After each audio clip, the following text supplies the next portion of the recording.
Bad weather, of course, one reason our roads can be dangerous. Another reason, the overall poor condition of them, especially the pavement, as you probably know. In fact, a new report ranks California rural roads as the second deadliest in the nation. News 8's Chris Groves live now with a first-hand look here this morning. Been driving around. How the roads looking out there?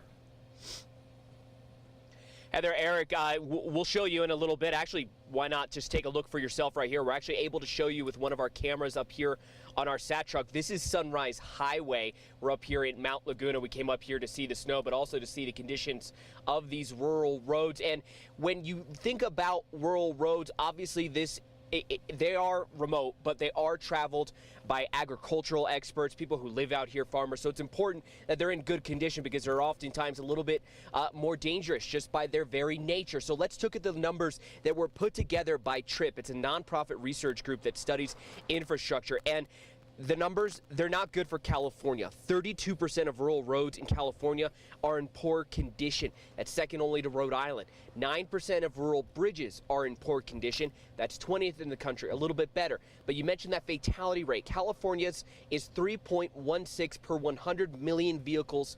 100 million vehicle miles of travel. So what does that all mean? Well, basically, California is number 2 next to Rhode Island on how many people die on these rural roads. And according to TRIP, that number is 4 times higher compared to other metro roads and highways in the state.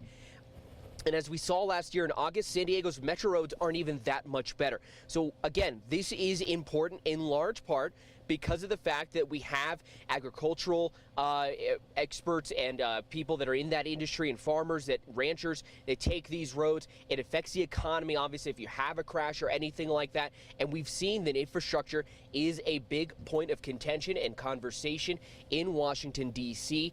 TRIP and others are hoping that there's something that can be done between both sides in order to improve not only rural roads, but roads really across the nation. As you could see right there with our live cam, there's a number of cracks, potholes, things like that. And this is probably not even the worst of what is out there. We're keeping an eye on it out here, as well as this bad weather, really poor driving conditions up here out in East County.